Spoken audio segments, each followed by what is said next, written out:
Hi, Shannon Waller here, and welcome to Inside Strategic Coach with Dan Sullivan. Dan, you said something this morning when we were planning to record, which is your attention, your property. And this is really timely with some of the debates that are going on in the news. So what do you mean by your attention, your property? I'm curious.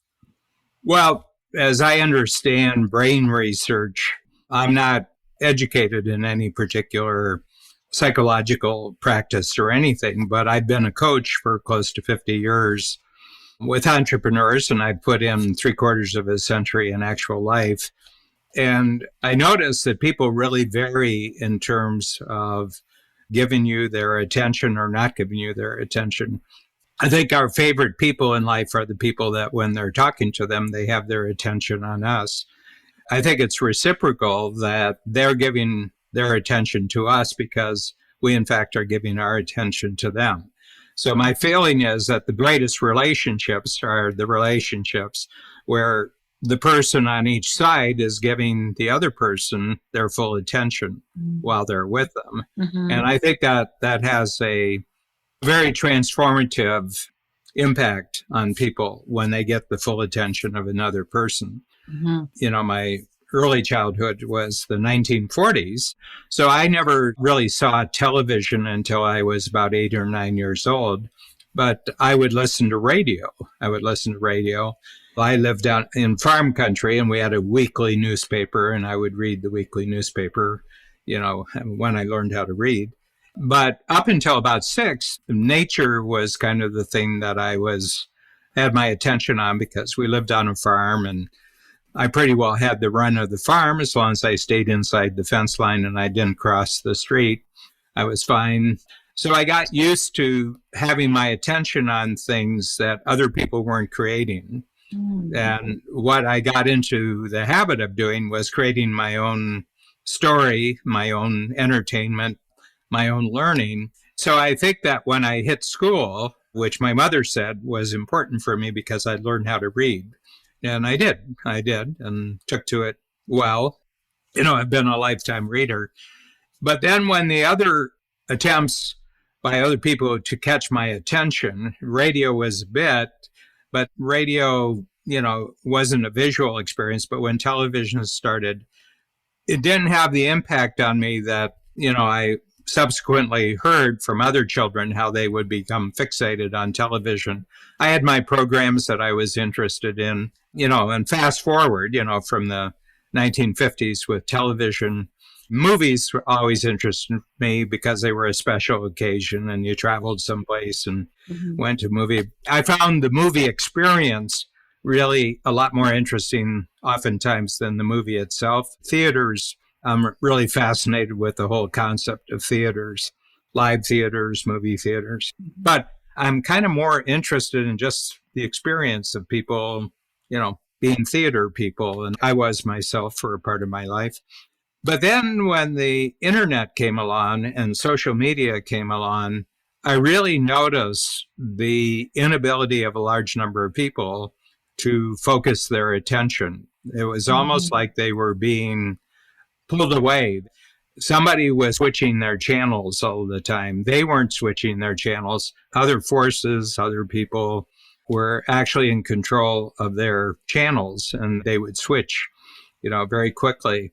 And I just began to notice fewer and fewer people had the ability that when you were talking to them, just to have their attention on you for the full extent of a conversation or when you're worth it. But not only that, but their attention got more powerful. They got more and more and more interested. And I just noticed that the people that I've been with longest are the people who give me the most attention when I'm talking to them, and I give them the most attention when I'm talking to them. And people who within the first minute or so show me that they can't pay attention, I know I can't establish a relationship with that person. I can't collaborate with them. I can't create with them. Okay. So I've just noticed that this thing of attention, and the interesting thing is that the human brain can only focus on one thing at a time. We're single focus thinkers, and that's the strength, but it's also the way, if you don't have power over that, of being able to focus your attention, it's a great liability. Dan, I think that's a really kind of impactful statement. No attention equals no relationship. People that we struggle with, or sometimes even our partners, like when they're not paying attention, we feel like the relationship isn't there. You've noticed that obviously with clients. So that's a very insightful. Well, and personal too. Yeah. But it's become a big issue as social media has gotten more powerful. So my sense is that there's a big showdown in the future about what other people can do with your attention. Okay. I'm very interested in how societies develop, especially the politics of society. And I know that the most important political, social, and economic issues of the next 15, 20 years, certainly in the United States, Canada, the United Kingdom, where we have our business, is that this is going to be a big issue about what other people can do with your attention. And there's court cases, there's big court cases like Supreme Court cases, there's legislative, there's going to be laws enacted. So I have a concept which says that here's a fundamental truth: your attention, your property. So that if someone uses my attention and they make money using my attention, they've got to give me some of the money. Nice. Now, here's the thing. My feeling is that basic property law applies here. Okay. But the trick here, Shannon, and I just want you to tell me what you think about that. It isn't your property if you don't think it's your property.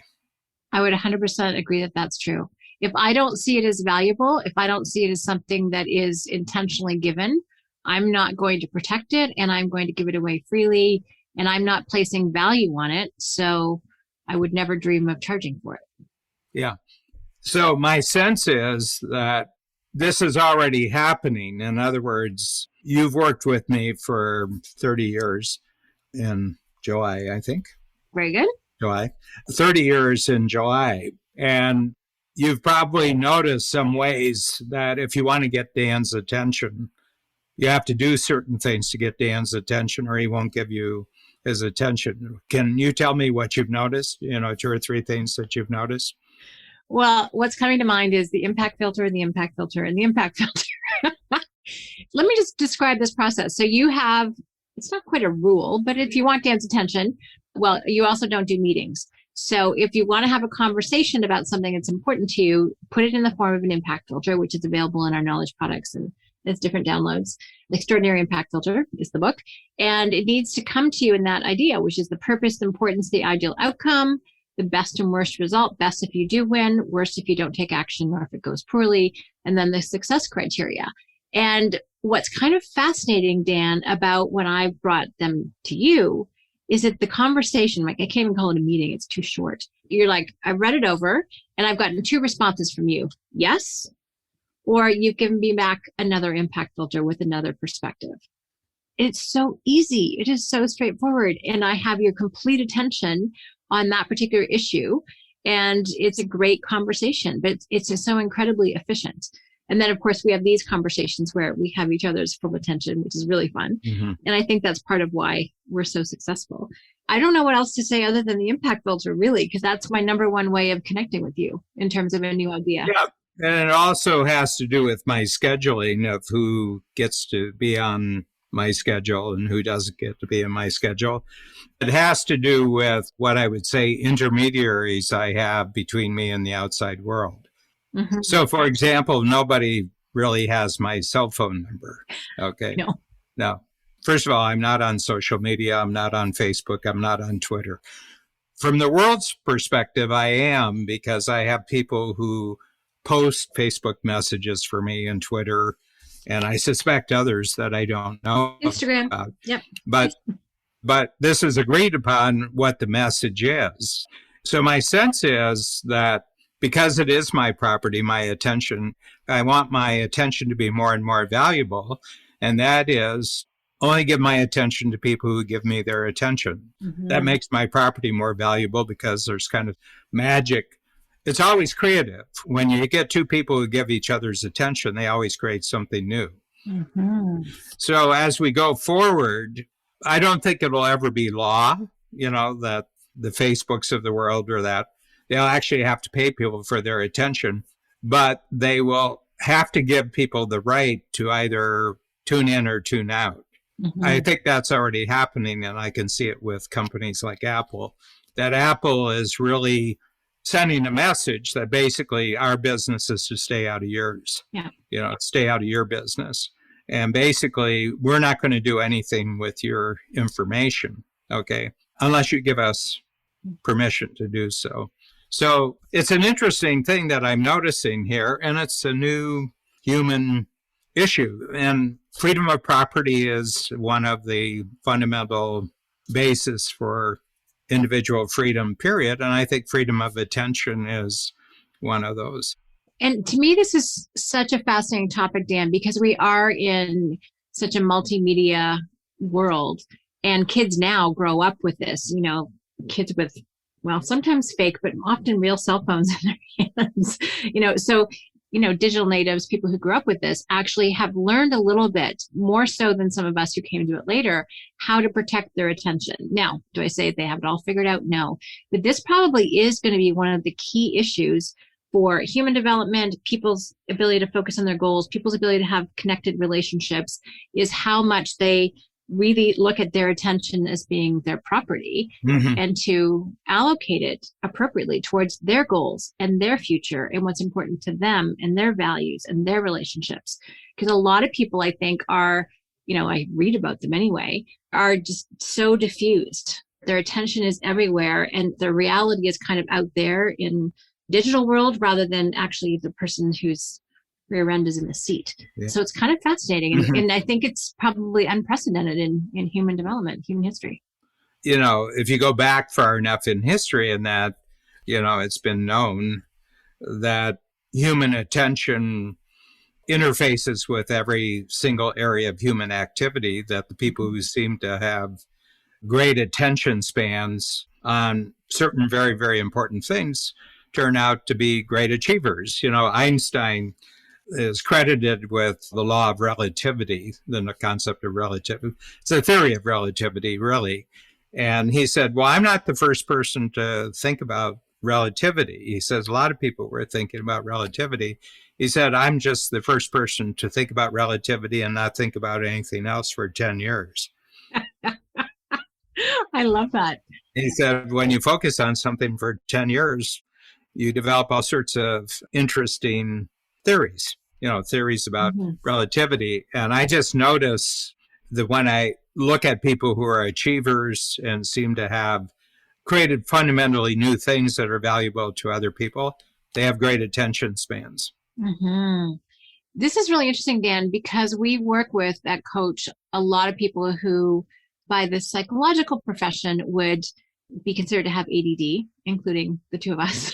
Yeah, both of us. Yeah, both of us do. And you have a way of helping people really lock in on what they're passionate about and thinking about, being fascinated, motivated. So can you just talk about that for a moment? Because this is how people can start to put some of those boundaries or really focus in on what's important to them to pay attention to. The most recent book that you and I did together, which is called Innovation Over Envy. Okay. And my feeling is that starting off in life, your attention is going to focus on one area of your life, or it's going to focus on another area of your life. And the most area is that you're kind of unique. You're kind of unique, and there's no end to it. That you have kind of unique experiences, and your life is different from other people's lives, and you can discover all sorts of interesting things, and you can develop your mind. That's one area of having your attention on. Or you can be comparing yourself continually with other people, how they've got a better deal than you do. Well, and this happens before you can actually consciously think. It's about 7 years old that children can actually, every once in a while, get a sense that they can actually know that they're thinking about something and actually think their thoughts. Well, that's a profound skill. That's a breakthrough skill, is thinking about your thinking. And my sense is that it happens more when you accept your life as unique and you're constantly learning from your experiences, transforming your experiences. And then you're noticing how by doing what you want to do, you can also be useful to other people. You know, you can kind of get into cooperation with them and you can create together. There's teamwork possible. Or you can take the other path. All your attention is every little difference where it seems that somebody else has been given more than you, they're more privileged, they have greater advantages and everything like that. And my sense is that how it gets started off in the first 6 or 7 years, it goes on for life. So it's one thing when you're surrounded with 20 people. It's another thing where technologically you're surrounded by 8 billion people. Yeah. So the whole thing is that we're just learning how to take ownership for this thing that we call our attention. I think we're just at the very beginning stages, you know, as human beings, that we're starting to say, you know, actually what I pay attention to for as much as my life that I can, where it's intentional, that's going to be really good for me. This is really interesting, Dan. I love bringing in the innovation over envy because, you know, whether or not you're focused on your own uniqueness and your own experience, that's also how you're going to relate to social media. So a lot of people go into what we call the gap.